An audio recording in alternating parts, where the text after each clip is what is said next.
Local 4 News starts now with a breaking news alert.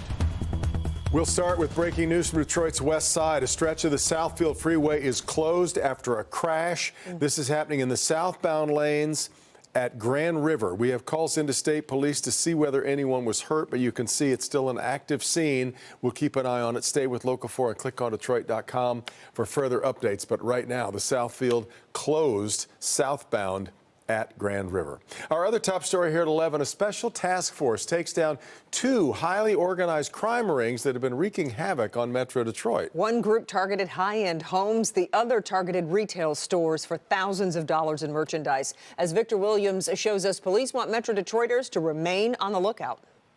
Well, it was a very busy time for Attorney General Dana Nessel as she gave us the circumstances behind these unrelated incidents playing out. In one, you have this group allegedly coming from overseas to do these crimes. But even though several arrests have been made, the sheriff right here in Oakland County has a big warning.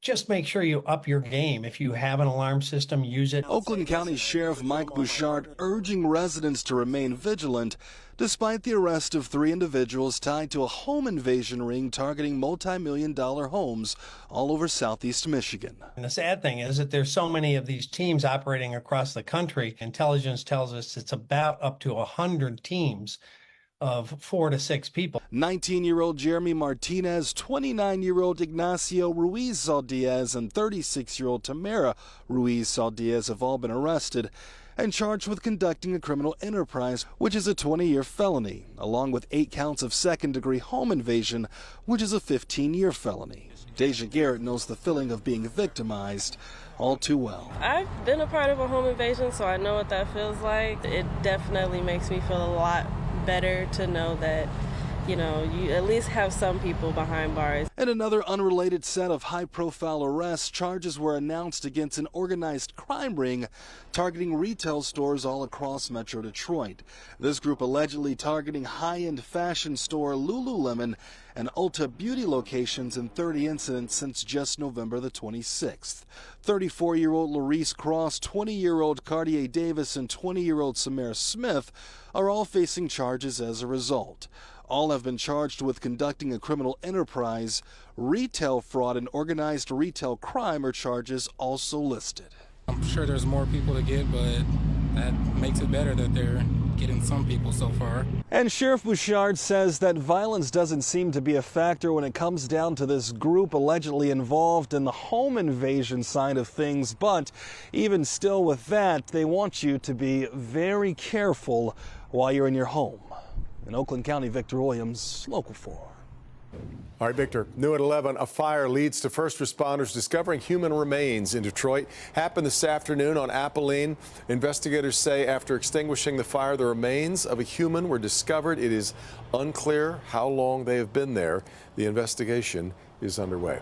Detroit police arrest a person of interest in the murder of Samantha Woll. Woll was found stabbed to death outside her Lafayette Park home in Detroit back in October. A person of interest was taken into custody in November but was released without being charged. The person now in custody is not the same person arrested before.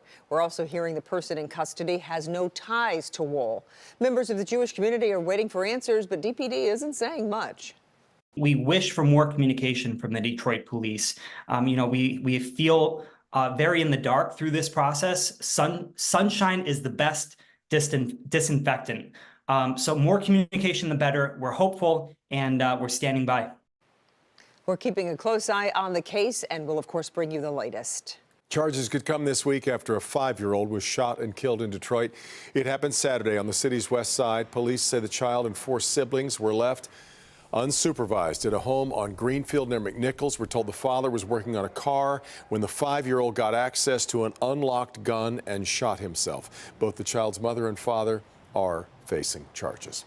The UAW files unfair labor practice charges against 3 automakers for alleged illegal union busting activity. The union filed a complaint with the National Labor Relations Board on behalf of workers at auto plants operated by Honda in Indiana, Hyundai in Alabama, and Volkswagen in Tennessee. The move comes as the union is trying to organize at non-union plants in the U.S. UAW President Shawn Fain announced the complaints on Facebook Live today, while also calling on workers to join the union. Workers everywhere are showing the companies that they won't be bought off with crumbs. We're ready to demand our fair share of the pie. So now the companies are bringing out the stick. Like corporations everywhere, no matter what they tell you, these companies are more than willing to break the law if it means protecting their bottom line from the workers. They'll lie, cheat, steal, they'll intimidate, they'll surveil people, and they'll coerce. And then out of the other side of their mouth, they'll tell you we're a family. The UAW says its effort will cover nearly 150,000 workers at factories largely in the South. That doubles its current membership at the Detroit 3. A judge has closed the Flint water case against former Governor Snyder. A judge dismissed the misdemeanor charges against Snyder in the Flint water scandal and ordered that police records and his booking photo be destroyed. The dismissal was, though, expected after the Michigan Supreme Court turned down an appeal from state prosecutors, and that ended the criminal cases against not only Governor Snyder, but quite a few others. Snyder was charged with willful neglect of duty for Flint's lead-contaminated water. The House is expected to vote to formalize the impeachment inquiry into President Biden on Wednesday. Former Speaker Kevin McCarthy declared the impeachment inquiry on September 27th, but subpoenas from the inquiry will carry more legal weight if it is approved in the full House. The White House has rebuked House Republicans for continuing to pursue the impeachment inquiry, insisting that Republicans have yet to uncover any evidence of wrongdoing. Well, the Lions are winning a lot of games, at least. But when they win, when they lend a helping hand during the holidays, it makes them even better. Yeah. Fullback Jason Kabinda offered a helping hand for families during a Christmas bash. As Pamela Osborne shows us, they enjoyed a night of fun, games, dinner, and a big surprise at the Dave & Buster's in Livonia. All right, so there were 10 families that got the invitation to come here to Dave & Buster's tonight to play some games, have some fun, but this wasn't the only surprise that they had in store. The lights, the sounds, the celebrations, and fun. This was the prelude to the Kabinda Christmas celebration put on by none other than Lions fullback Jason Kabinda. We're very blessed to be in this position to bless them during this Christmas time. And I think them not even knowing absolutely everything that's about to go down makes it even better because they're already so geeked and excited about the fact that they're here and they don't even know they're about to get some gifts that were on their Christmas list.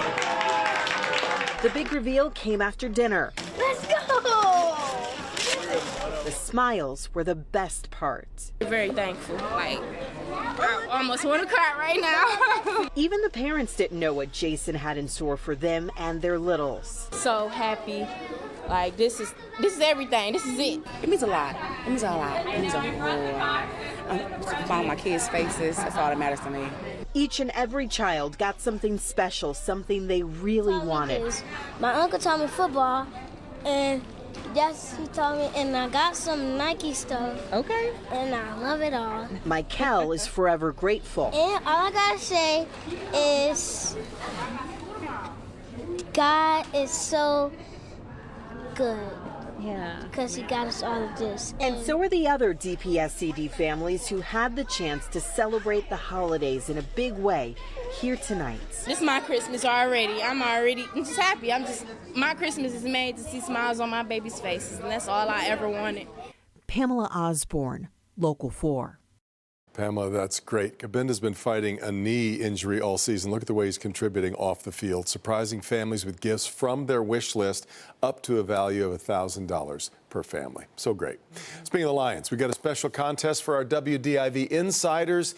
You can enter to win 2 tickets to the Lions-Broncos primetime game Saturday night. Looming pretty large now at Ford Field. Go to clickondetroit.com, the homepage. Right there, you'll find the way to enter the sweepstakes. It closes noon on Thursday, but it's going to be quite a scene Saturday night over at Ford Field.